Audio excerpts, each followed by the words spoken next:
word of prayer, and then we'll begin our class. Our Father in heaven, we're so thankful that we have the opportunity to gather together this evening at the end of the year to study your word. We're glad for our time together and for the time that we all have together.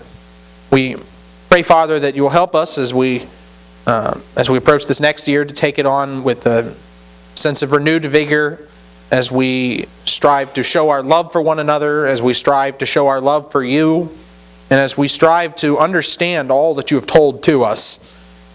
Help us to incorporate these words into our lives so that we may have true life and not some passing shadow. Help us, Father, to strive for the hope of the resurrection of the dead. It's in the name of Christ, our Lord and Savior, we pray. Amen. All right, well, we have been studying the book of Ruth, and I'm a little bit in a conundrum because, the quarter is supposed to start Sunday, and the audience always changes every time we start a new quarter, but we're not probably going to finish Ruth tonight. So what I'm thinking we'll do is we'll cover Ruth chapter 3, and then we'll start the new book Sunday morning in Sunday morning's class and cover Ruth chapter 4 at a later time, probably Sunday night. It's probably going to be Sunday night sermon, so that's how that's going to go down. But Ruth, up to this point, of course, in chapter 1, Naomi, she lost everything.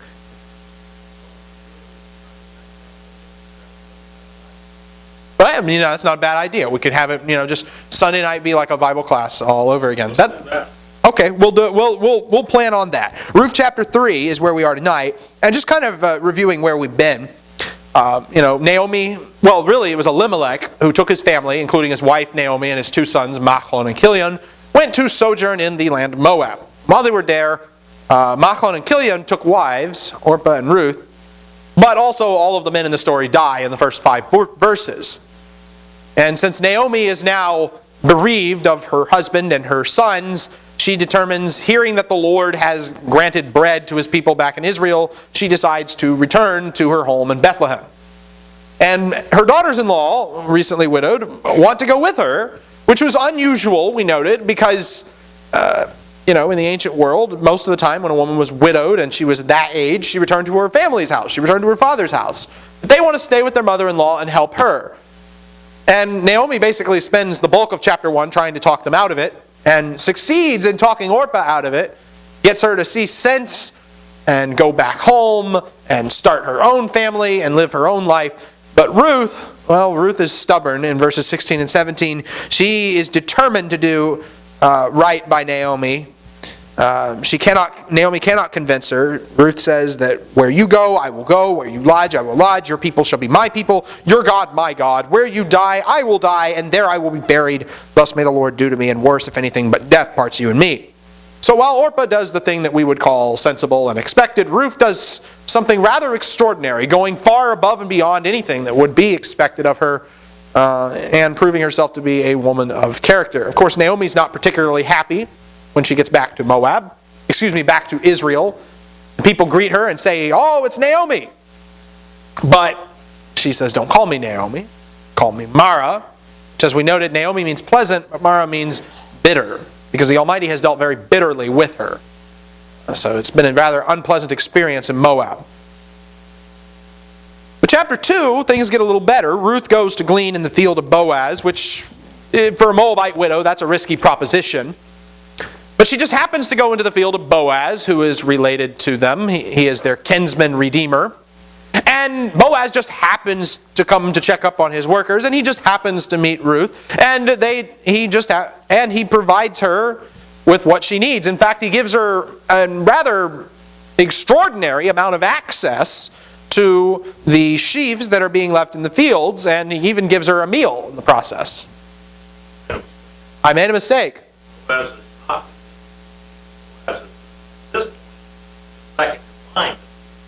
Well, yes, technicality. We're going to talk about that.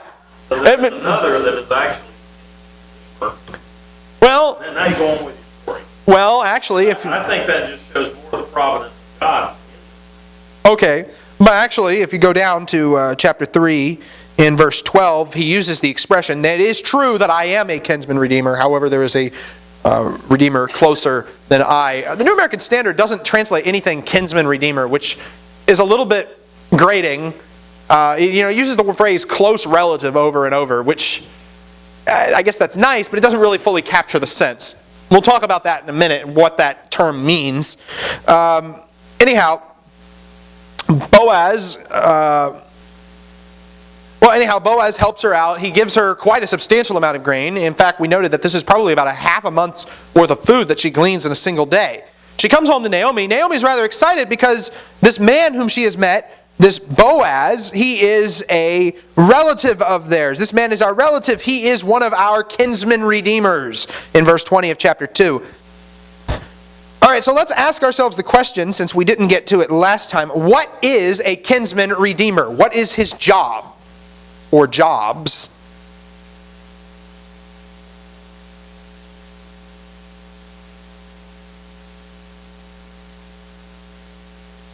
Well, going back to the original law, this really goes back into the patriarchal age. Yes. Farther than Moses codified. But if an inheritance would belong to the family, Yes. and then that inheritance is passed down following. Well, if a male heir was not available, that inheritance gets it. That was the question. Yes. Somebody could come along and steal it and might move out of the tribe. So Moses, or God, set up this law. The closest relative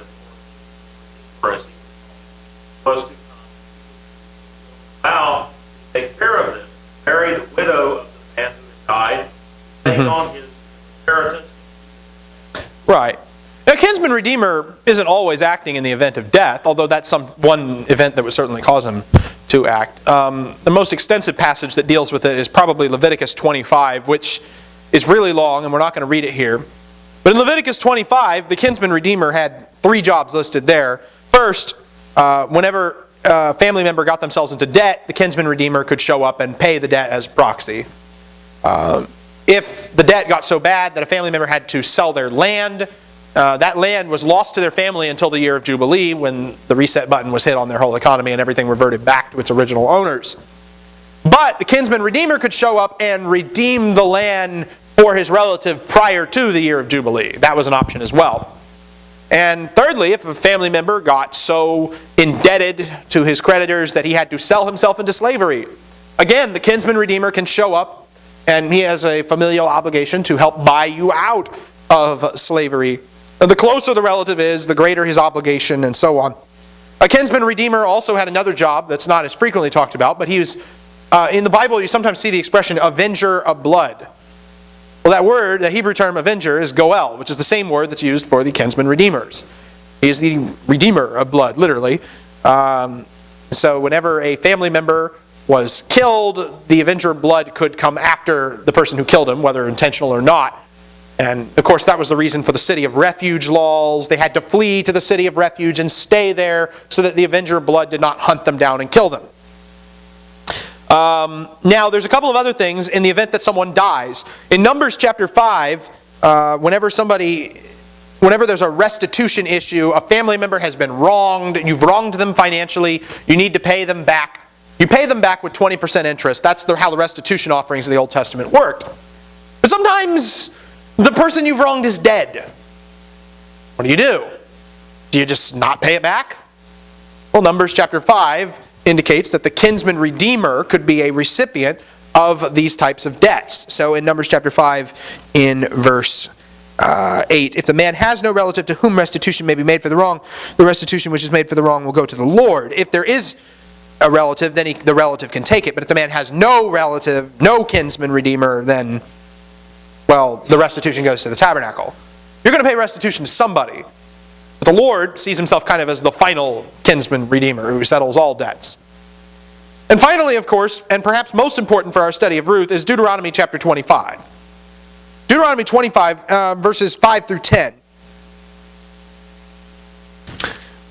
It it reads that when brothers live together and one of them dies and has no son, the wife of the deceased shall not be married outside the family to a strange man. Her husband's brother shall go into her and take her to himself as wife and perform the duty of a husband's brother to her. It shall be that the firstborn whom she bears shall assume the name of his dead brother, so that his name will not be blotted out from Israel. But if the man does not desire to take his brother's wife, then his brother's wife shall go up to the gate to the elders and say, my husband's brother refuses to establish a name for his brother in Israel. He is not willing to perform the duty of a husband's brother to me. Then the elders of the city shall summon him and speak to him, and if he persists and says, I do not desire to take her, then his brother's wife shall come to him in the sight of the elders, and pull his sandal off his foot, and spit in his face, and she shall declare, thus it shall be done to the man who does not build up his brother's house. In Israel, his name shall be called the house of him whose sandal is removed. So this is kind of a, if you won't fulfill the law of levirate marriage, you get a public shaming for yourself. Now there's a sandal transaction that takes place in Ruth chapter 4, although it's a little bit more pleasant than what's described here. Nobody gets spit at in the face as far as we can tell. Levirate marriage was a job of the kinsman redeemer. If your brother didn't have any children, you've got to rectify that somehow. Now, we come to Ruth, and Naomi gets really excited when she finds out that Ruth has been interacting with Boaz, because Boaz is one of their possible kinsman redeemers. He is our redeemer, indicating that she views Ruth as an insider and not a foreign maidservant. And, and she gives Ruth some further instructions. But then we come down to chapter 3, and a considerable amount of time elapses, at least enough for the barley harvest to be over. As chapter 2:23 says that she stayed close by the maids of Boaz in order to glean until the end of the barley harvest and the wheat harvest, and she lived with her mother-in-law. So at this point, end of the barley harvest, no change has happened. Ruth still lives with her mother-in-law. That's going to get a little bit different in chapter 3. In chapter 3, and let's go ahead and read the first 5 verses. Somebody read verses 1 through 5 of chapter 3. Then Naomi's mother-in-law said to her, daughter, 30. Well, now is not Boaz our kinsman you were? Behold, he went with barley into the threshing floor. Wash yourself therefore, as clothes. Go down to the threshing floor. Do not make yourself. It shall be when he lies down. Notice the place where he lies. You shall go and uncover his feet and lie down. I'll tell you what to do. He said to her, all that you say. Okay, well, what follows, I headed this chapter as the proposal in the dark, which is a kind of a, it is a very strange story, and it's not entirely clear what Naomi is expecting to happen and how that's going to line up with what actually happens. I think there were a lot of customs Well, that they're not explained to us this time. no. I think this is just There's one custom that is explained in chapter 4 in verse 7, but this one is not. And it actually does seem to be a little bit unusual in the context of Ruth. Boaz isn't expecting this. This is a kind of a surprise event for him. Now the narrator is playing with us a little bit here, because he does sort of drop these suggestive hints, and as a result people have picked up on that and said, oh, this is some kind of sordid account of seduction that takes place between Ruth and Boaz and all that. Well, let's stop and think about it for a minute, okay? Because I do think the narrator is sort of, he kind of wants us to think in that direction, and then, but it's a technique to create suspense is what he's doing. And almost several of the verbs used here, for instance, are almost all puns on the idioms for sexual relations in the Bible. You must make yourself known to the man. She must know the place where she lies. The word know is all over this text, and that's frequently in the Bible. When a man knows a woman or a woman knows a man, it means something else altogether. Uncover is used numerous times. That same verb is used all over the law to talk about uncovering nakedness. Lie down, shakav, is actually suggestive. Uncovering the feet. Now there's a kind of an issue with translating the word feet as well. Sometimes feet, it's like sometimes in Hebrew, hand really means the whole arm. And sometimes feet really means the whole leg. You have to wonder how much of the leg is she uncovering when she's doing this. Now, why does the narrator do this? Why is he doing that? Because Before you say, Wayne, that's just crude and that's not the point at all. Let me ask you another question. Can you think of any other stories in the Bible where women have been in a situation where they needed to raise up a male heir for their family and none was available? Any other situations in the Bible? A daughter-in-law. Yes, Judah's daughter-in-law Tamar is one. And the other one is Lot and his two daughters, both of which happened in Genesis. Now, we've seen a lot of Genesis allusions in the book of Ruth thus far. All right, and so we have kind of this looming shadow of Old Testament history over our heads. And Ruth and Naomi are facing a situation that is a lot like Genesis. What happens when a woman is unable to procure an heir because of the failure of men? Well, Lot's daughters chose to lie with a man after he'd taken wine. Their father, Tamar, chose to seduce a man in the darkness. And so as the reader, we're in suspense. Is history about to repeat itself? Because think about it, Ruth is a descendant of Lot and his daughters, and Boaz and Naomi are descendants of Judah and Tamar. So it is inevitable that their descendants will repeat their mistakes. Is that what's going to happen? Well, that's not what's going to happen. Narrator is setting us up, trick us. He wants to create suspense for us so that we can be relieved when we learn that no, Ruth is a woman of virtue, Boaz is a man of virtue, they're going to do this the right way, they're going to follow procedure. And that's where we're coming at as we get into this text. Now Ruth says, all that you say I will do. She does exactly as Naomi instructs. As she determined in chapter 1, she is planning to comply with Naomi's words. Nothing is said about the opinions or the motives or what's going on. She's simply going to do as Naomi instructed and see what Boaz wants. Now, will this plan work? Is it a good plan? Let's keep reading. Any questions down to verse 5 before we move on?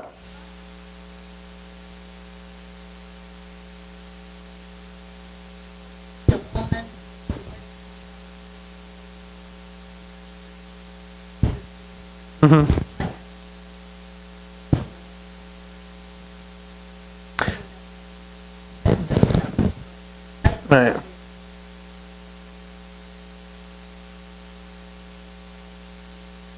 Right. There's a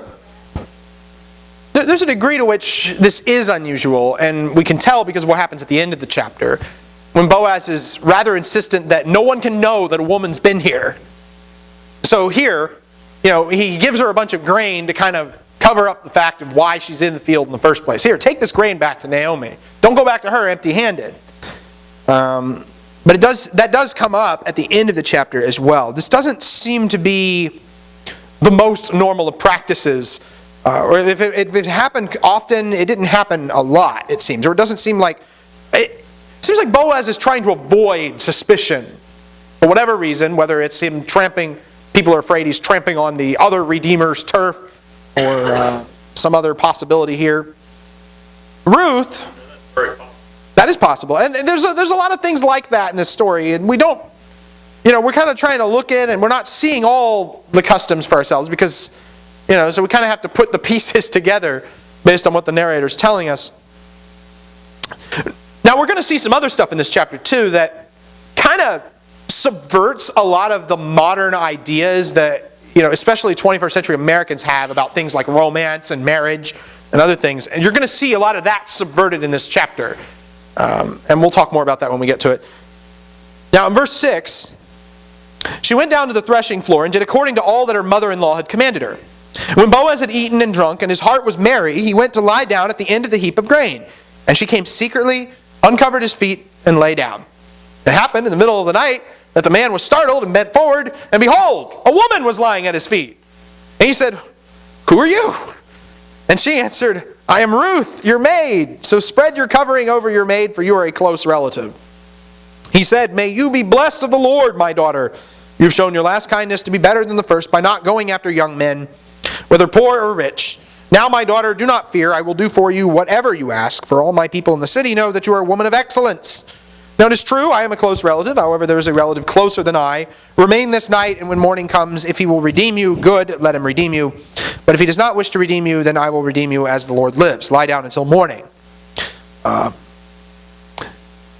It occurs to me also, and in light of what we were talking about before. Marriage ceremonies in the ancient world are a little different than marriage ceremonies today. They didn't have the justice of the peace, or they didn't go to the preacher to, quote, marry them. That's kind of a convention that came after the fact, and more invented by Catholicism than anything.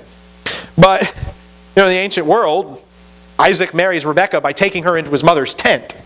That's all the legalities they required. That may have been all the legality required here, but we're going to find out that there's a kind of a monkey wrench in the works as well because of the nearer Redeemer. Ruth comes to Boaz in his sleep. He's eaten and drunk.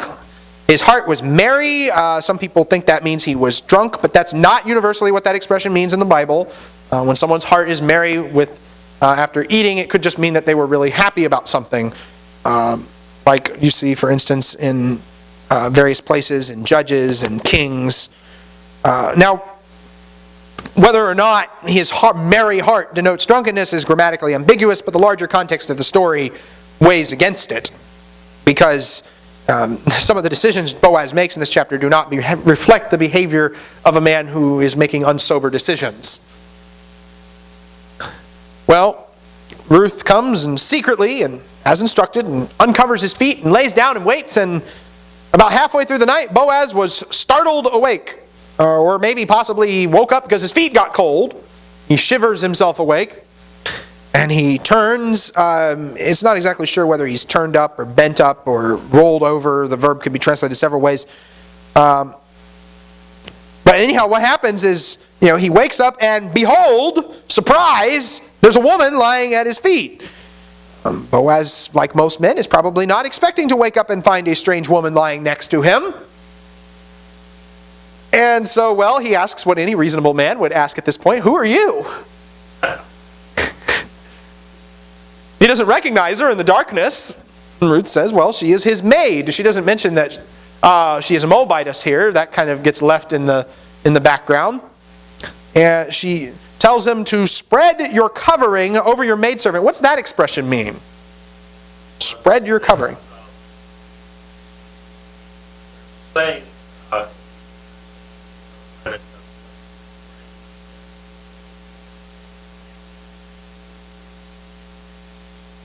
give your protection. Yeah. Cover me with your umbrella. Yeah, the term is idiomatic for marriage in the prophets. In Ezekiel chapter 16, for instance, in verse 8, the Lord's talking about Israel, his bride, and says, I passed by you and saw you, and behold, you were at the time for love. So I spread my skirt over you and covered your nakedness. I also swore to you and entered into a covenant with you so that you became mine, declares the Lord God. And in the larger context of Ezekiel 16, it's clearly a marriage story between God and Israel, although one that doesn't end very well. Actually, the term for covering is extremely similar to another term we've already seen in chapter 2 in verse 12, where Boaz says, May the Lord reward your work and your wages be full from the Lord, the God of Israel, under whose wings you have come to seek refuge. The word for wing and the word for covering are actually the same word. So there's a sense in which, Ruth has been covered by the wings of God, but now she calls for Boaz to give her refuge with his wings. Boaz had prayed for the Lord to give Ruth security, protection, refuge, and now Boaz gets to be the answer to his own prayer by providing refuge for Ruth. Throughout this story, people tend to be the answers to their own prayers. Naomi prays that Ruth will find rest in the house of her husband. And then in chapter 3 and verse 1, she says, My daughter, shall I not seek rest or security for you, that it may be well with you? Naomi starts pushing events in motion to be the answer to the prayer that she said the Lord would give back in chapter 1 in verse 8. Verse 9. Chapter 1, verse 9. And it's the same thing with Boaz. Boaz prays that Ruth will find refuge under the wings of Yahweh, and then Ruth shows up and says, Spread your wings over your maidservant. Which says something about providence. We pray to God for stuff. Sometimes God can use anyone to answer your prayers. God can even use you to answer your prayers. Your action does not rule out God's involvement in the answer to prayers. Some people, they pray about something and they say, well, I don't have to do anything. I've just prayed. Well, no, maybe the Lord wants you to do something. Maybe He's planning to use you to fulfill this prayer of yours. Maybe that's how it's going to work. And, of course, the reason Ruth gives, spread your covering over your maid, because you are a goel, you are a close relative, or you are a kinsman redeemer. And, this is kind of a unusual scene because it's in the dark and because most marriage proposals don't begin with men asking the women, who are you? But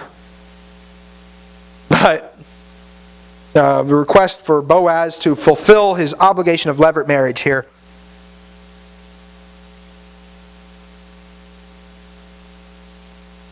I'm sorry?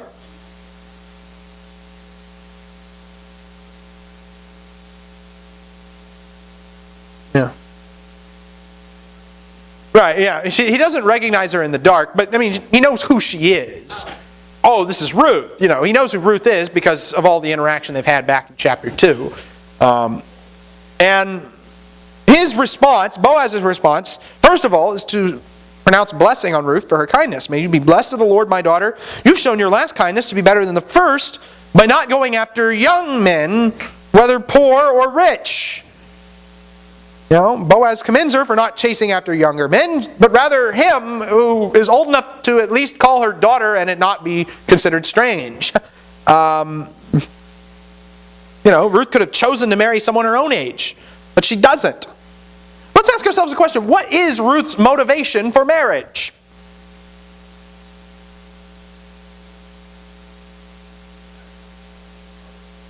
It's helping her mother-in-law. That's all we're given. Essentially. Right. But essentially, at its heart and soul, the reason for this marriage is all the way back in chapter 1. Do not urge me to leave you or turn back from following you, for where you go, I will go. Where you lodge, I will lodge. Your people shall be my people. Your God, my God. Where you die, I will die, and there I will be buried. Thus may the Lord do to me, and worse, if anything but death part you and me.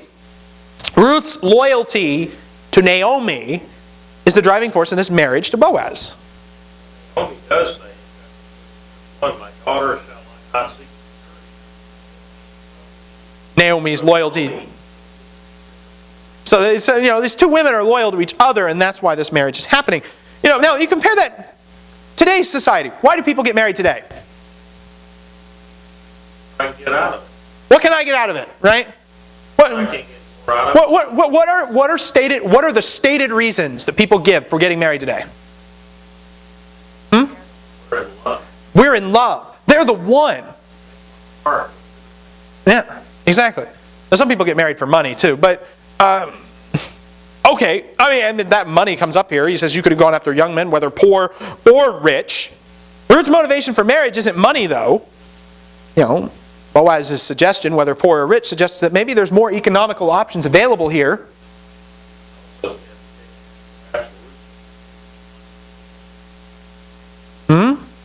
After a young man.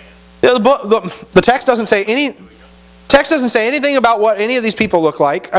She's been married for 10 years prior to this, actually, since she's a widow at this point. But what we get out of this is, Ruth could have pursued a man based solely on romantic interests, emotional infatuation. Our society calls it love. But what is it really? Ruth's motivation for her love is her loyalty to Naomi. Her marriage is essentially to benefit someone else. That kind of flies in the face of so much of what we think today about marriage. And what does God think of Ruth's motivation? Obvious. It seems like God sees this as what makes someone a woman of virtue and not the other way around. We need to be careful that we don't buy into too much of the world's ideas about what love is and about what marriage is. It's not something that you get, those movies that you watch sometimes where people fall in love and, that's not love in the biblical sense. And God has something greater to offer than that. The motivation for marriage is substantially different from the way many Christians today even seem to think about marriage. It's not something to be done because it feels good. It's not something to be prized above loving kindness. Ruth is commended for eschewing these ideas about marriage. Did I say that right? Eschewing? And it isn't that the ancient people didn't see marriage as a tool for satisfying their romantic desires. It's that Ruth deliberately chooses something that has a higher priority than that. It isn't that, they thought differently back then. Actually, they probably thought pretty similar to we do back then. But Ruth takes that and says no. She pursues something else. Loving kindness, covenant loyalty. And of course, this subverts the entire hint that the narrator might have been dropping earlier that the story is about sex. It's not. And Boaz gives his answer. The answer is yes, but there's a catch. He says, I will do whatever you ask, but what? There is another redeemer. Yes. Now, Boaz says that you are a woman of excellence. You're a Isheth Chayil. That's actually the same expression used in Proverbs 31 and verse 10. We talk about the Proverbs 31 woman, an excellent wife who can find, or woman of virtue who can find. It's the exact same expression used of Ruth here in chapter 3 in verse 11. You are a woman of excellence. And it's actually the same expression is used in the masculine of Boaz earlier, the man of excellence in chapter 2 and verse 1. Here, marriage is a good match between two people of good repute. But her reputation, what is Ruth's good reputation based on? Her actions specifically in regards to what? Her mother-in-law and her loyalty to Naomi. Again, it comes back to that. But there is a nearer redeemer, verse 12, who has first dibs. Now, one thing we never get in this text, we don't actually know how these two guys are related to Elimelech. And, brothers, uncles, cousins, nephews, we don't know how they're related to him. We just know that they are. It's also a little difficult to figure out what the order was in Israel. We have a few clues from the law of Moses. Leviticus 25, for instance, suggests the order brother, uncle, uncle's son, or another blood relative, which that's pretty much, good luck figuring that out. Numbers 27 is a series of rules about who could inherit land in the event that a man died without leaving any sons. And one of the revolutionary ideas in Numbers 27 is the idea that women could inherit land. Obviously it goes to his daughters, is what Numbers 27 says. And then if there's no daughters, it goes to the brothers, and then the uncles on the father's side, and then to, quote, the nearest relative. So we don't have anything to work with past that. But the important thing is that there is some kind of order, and that Boaz is in second place in that order and is legally obligated to follow due process. Now, could Boaz have taken Ruth from... Sorry, you have something? Question. Chapter 4.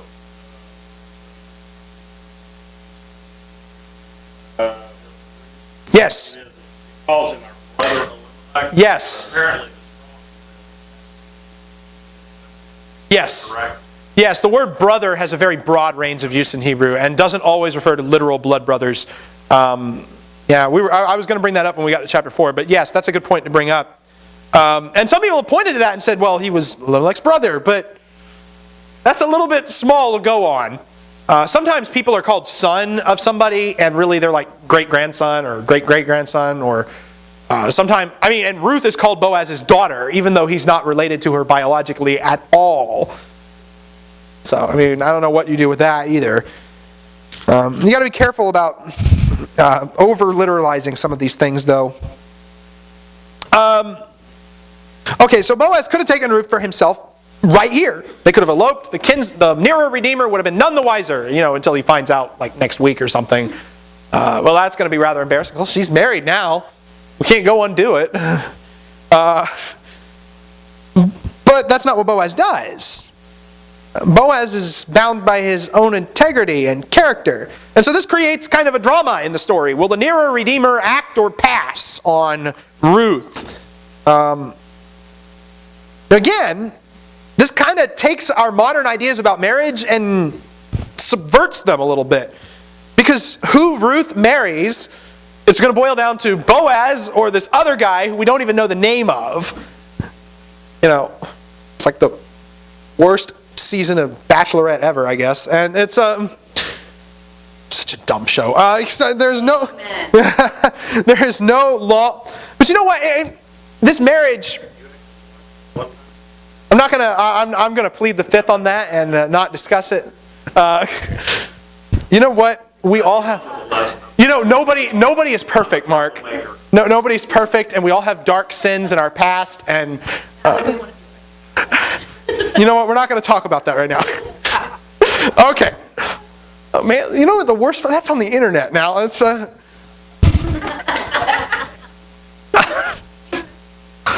was I? Well, that wasn't even in my notes. I shouldn't have said anything. Well, he's telling her what to do. Okay. All right. Again, we're talking about how it subverts our ideas about marriage. Again, there's no long engagement here. There's no drawn out courtship. It isn't, okay, well, here's the diamond ring. We'll get married a year or 2 or 5 from now. I've seen people draw out their engagements for a long time. You don't do that here. No, we're getting married like tomorrow, maybe. Ruth is getting married tomorrow to one of these 2 guys. Yes. There is a such...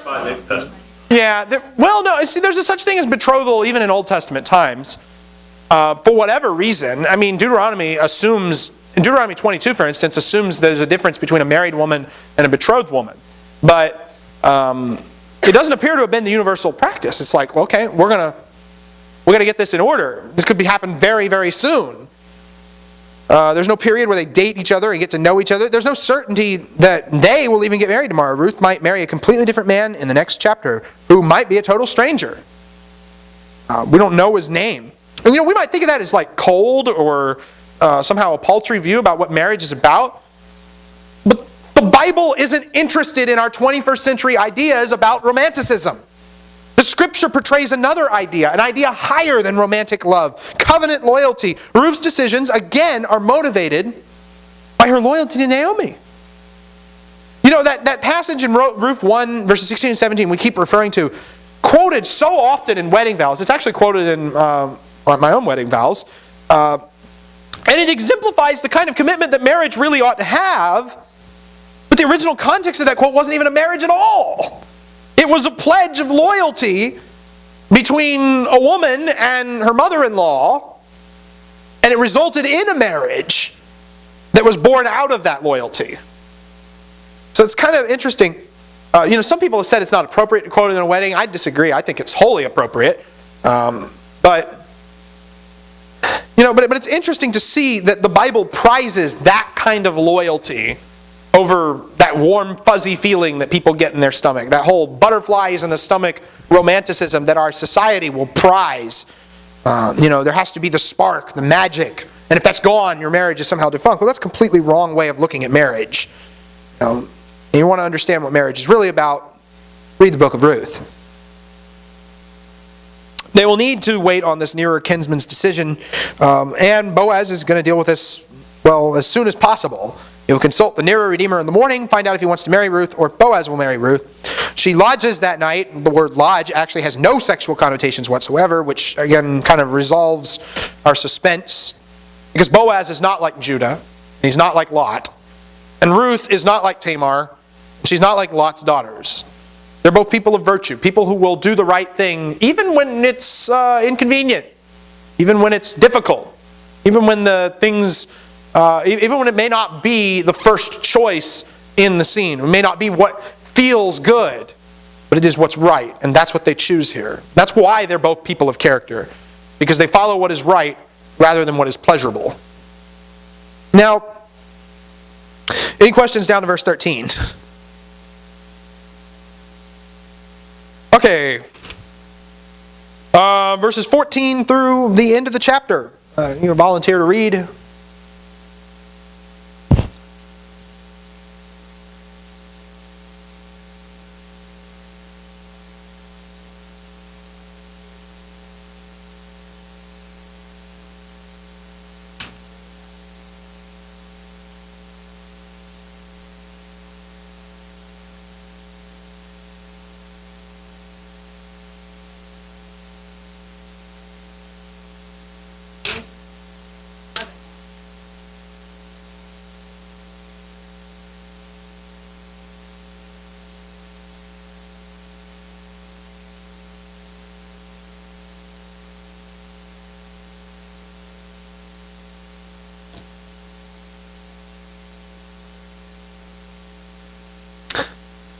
All right. They wait until morning, and before one can recognize the other, it's still a little dark. Not dark enough to not walk, but dark enough to not see or recognize specific people. Boaz says, "Let it not be known that the woman came to the threshing floor." I was sitting preparing for this class, and Jen came up and started reading my notes and said, "Who did Boaz say that to?" And I said, "Well, obviously he said it to Ruth." And then I started looking a little more, and nobody seems to agree on that, actually. You read the Vulgate, he says it to Ruth. You read the Targum, he says it to his servants. Some people think he says it to himself. So that's one of those instances where your first impression of a Bible story, may not have been the correct impression. It's a little bit tricky to untangle that.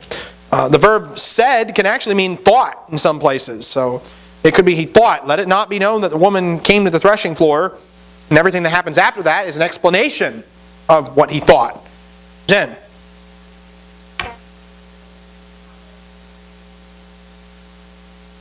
Well, yeah, exactly. See, therein lies the difficulty. It's probably maybe that he simply thinks this to himself, and then that prompts his actions in verse 15. What is he? Ruth spent the night to be protected from harm, but now she needs to leave. Why does she need to leave before the sun comes up?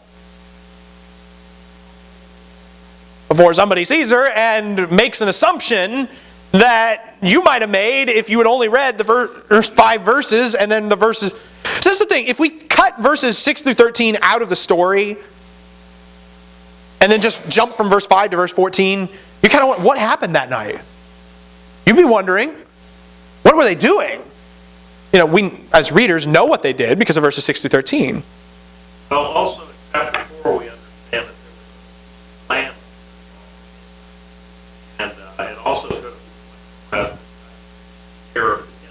been out of his rightful property. That's possible too, yeah. No, that's definitely possible.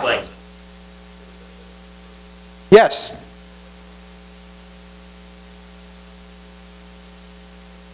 Well, she's not betrothed to anybody at this point, so no. And it's complicated at that point because she's not technically a man's wife; she's a widow.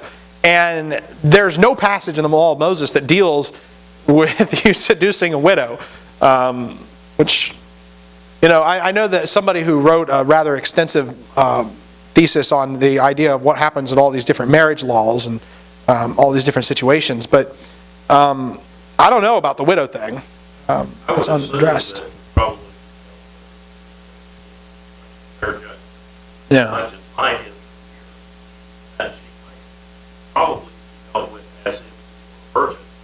Probably. That would be my guess. Exodus 22, 15 and 16, Deuteronomy 22, 28 and 29, those passages. But anyhow, Boaz gives Ruth a bunch of barley. Why does he do that? Basically give her a reason. If anybody sees her, "What were you doing in the field all night?" "I've got all this grain. Where do you think I was doing?" People won't ask the question if you see you with all the different barley. And, it is a way of feeding her, although they have a lot of food at this point, but it also serves a practical function. The presence of barley will explain to observers why Ruth was in the field at all. She was working overtime to feed herself. We don't know how much barley he gives her. It says 6 measures, and the word measures is actually italicized, which means it's not even there. 6 somethings of barley. It probably wasn't ephahs because that would have weighed over 100 pounds and been kind of difficult to carry by yourself. But aside from that, What? Yours says ephah, really? Well, there you go. The New Paradigm version.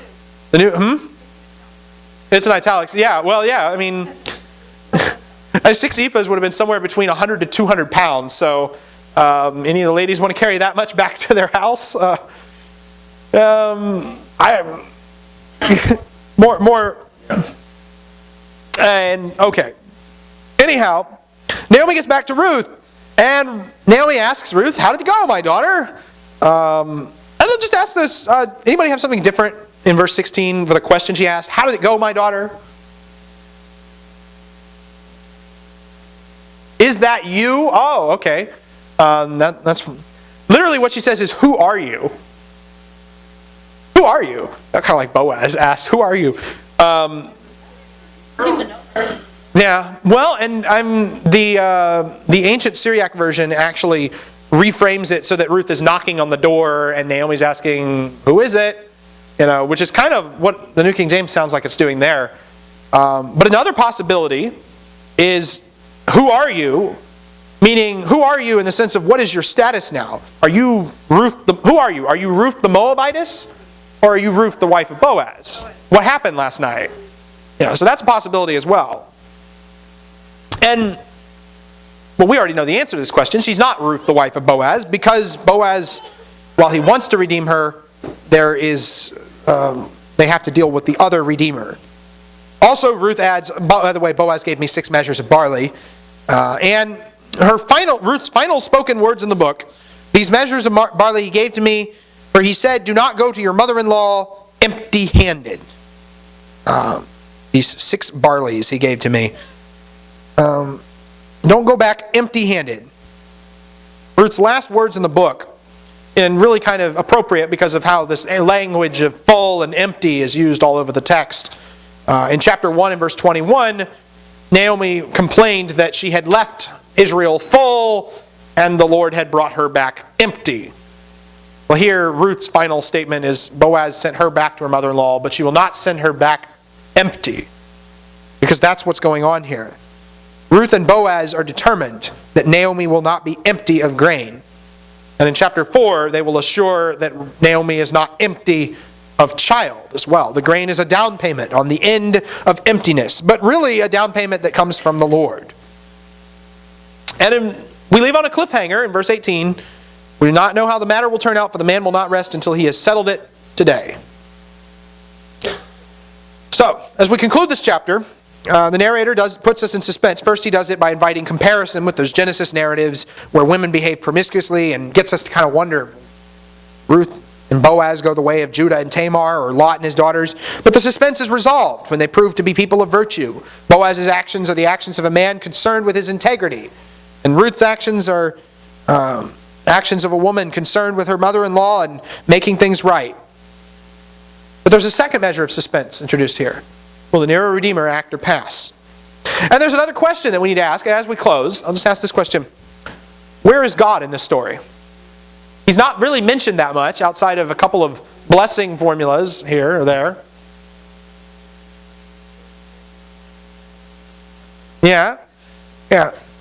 This whole story is told with a tone of secrecy. It happens in the darkness, in the middle of the night, and the narrator even kind of plays with it a little bit. Throughout most of that scene in the darkness, he doesn't refer to them as Boaz and Ruth. He calls them the man and the woman. Kind of leaving us in the dark as well. The only time we have a reference to anyone's name is when Ruth says, "I am Ruth your maid, spread your covering over your servant." But there's another character barely mentioned in the chapter, but we know he's there. His name is Yahweh, and he is behind the events of this text. We continue to see how he fills Naomi's emptiness, first with grain, and then in chapter 4 with child. That's Ruth chapter 3. Thank you all for your attention. Any thoughts, final comments, or questions? All right. Oh, there you go, right?